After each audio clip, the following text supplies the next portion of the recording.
तो बोला राजा की लड़की रोजाना मंदिर में जाती, पूजा पाठ करती, उसके पीछे एक चोर रहता था। उस चोर बड़ा पाखंडी था, लुटेरा था। उसने सोचा भोली भाली लड़की है, इसको ठगना चाहिए। वो अपने भेष बना के साधु का और जाके मंदिर में बैठ गया। लड़की आई तो उससे बात की, तो उसने उसको आशीर्वाद दिया, आयुष्मान भव, सुखी रहो। फिर कहने लगी महात्मा जी आपको पानी पिलाऊं मैं, पानी पिएंगे आप? कहने लगे हाँ ले आओ। वो पानी लेके आई, आके कहने लगी पानी लो। कहने लगे आपका गुरु कौन है? जो मैंने थोड़ी देर पहले कही, नुकरे के हाथ का तो पानी पीना भी अधर्म है, नहीं पीना चाहिए। कहने लगे आपका गुरु कौन है? बोले जी गुरु तो मैंने बनाया नहीं। बोले अरे तेरा गुरु नहीं है, मैं पानी नहीं पीता।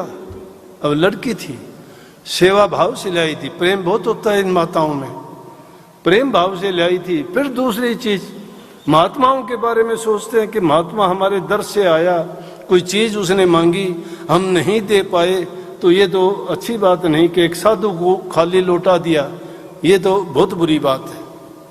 उसको बेचारी को चिंता हुई, कहने लगी महात्मा जी अगर गुरु नहीं तो आप मेरे हाथ से पानी नहीं पियोगे? बोले नहीं। बोला मैं आपको गुरु बना लूं तो? बोला हाँ फिर तो पी लूंगा भाई। बोला ठीक है आप मेरे गुरु बन जाओ। बोला गुरु ऐसे थोड़े बनते हैं। बोला तो? बोला घर से दक्षिणा के लिए कुछ पैसे लेके आ, पूरे गहने पहन के आ, अच्छे वस्त्र पहन के आ, और फिर यहाँ नहीं एकांत में जाके आपको मैं नाम की बख्शिश करूंगा। क्या किया उसने? बेचारी भोली ढोली थी, उसके मन में वो बात थी, गई गहने भी लेके आई, कुछ धन भी लेके आई, अच्छे कपड़े पहन के बोली चलो महात्मा जी।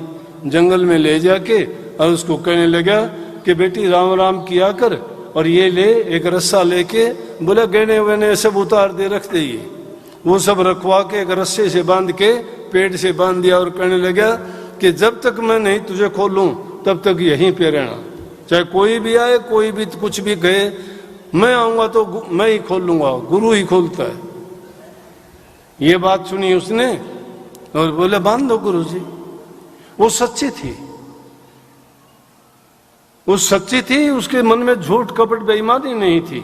बेईमान आदमी तो उसी समय समझ जाएगा कि रस्सा क्यों, धन क्यों निकलवा लिया, क्यों? मुझे हर जगह एक जैसी चीज नहीं चलती, आदमी को सोच के भी काम करना चाहिए। इन ठगों से बचने के लिए जो ऐसे लोग, मैं क्या बताऊं कि भेष धार लेंगे कि लाल कपड़ा का कुर्ता सिला लिया, सिर पे लाल मंडासा मार लिया, दाढ़ी रख ली, तिलक लगा लिया, घरों में जाते हैं और इनके जब देखते हैं कोई आदमी घर में नहीं है, बैठ के ऐसी वैसी बात लगाएंगे, बोलेंगे तेरे घर में तो मुझे ये लगता है। थोड़ी देर के बाद में कह देंगे या तो तेरा लड़का गुजर जाएगा, ये तेरा उस महीने में बहुत बुरा होने वाला है। ये बेचारी डरती कहेंगी बाबा कैसे ठीक हो? बोला ठीक तो कर देंगे, उसके लिए ये करना पड़ेगा, वो उसको 5-10 हज़ार की चपत लगा के चलते बनेगी। तो ऐसे ऐसे ठग लुटेरे साधु के भेष में शैतान घूमते हैं और वो इस प्रकार की शैतानी करते रहते। तो वो शैतानी वाला काम था, लेकिन शैतान से शैतान टकरा जाए तो समझ जाएगा।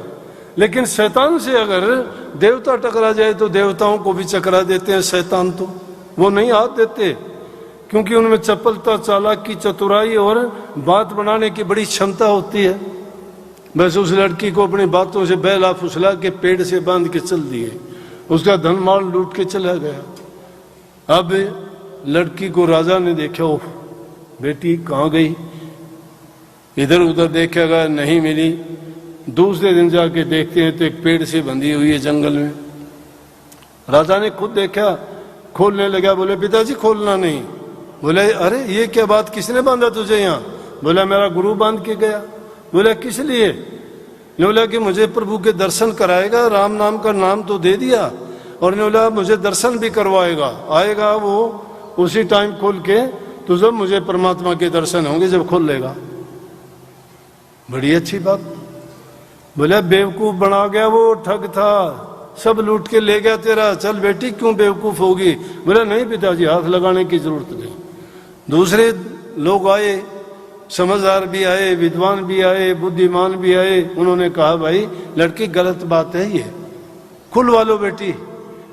ने बोला कि नहीं नहीं, मुझे हाथ लगाने की जरूरत नहीं। नारद जी घूमते फिरते आ गए वहां, नारायण नारायण, क्या बात है? बोला ये भाग्यवती लड़की है, ये भाग्यवती नाम है इसका, देखो इसका क्या हाल है। कहती है कि मेरा गुरु बांध के गया। बोला ले चलो मैं खोल देता हूं। बोले नहीं नहीं, मेरे गुरु ने जो हुक्म किया है, मेरा मुझे जानती है? हाँ। बोला नारद मुनि हो आप, जानती हूँ, हर जगह घूमते हो आप।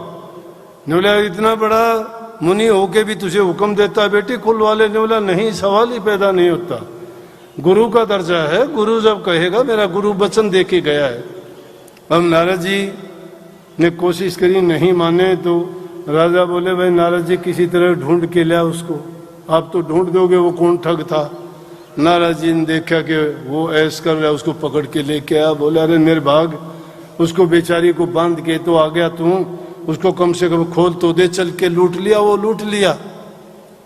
वो गया जाके और जब उसको खोला और खोलने के बाद देखते हैं तो उधर तो परमात्मा साथ खड़े हैं और साथ में उसका गुरु खड़ा है, पाखंडी गुरु।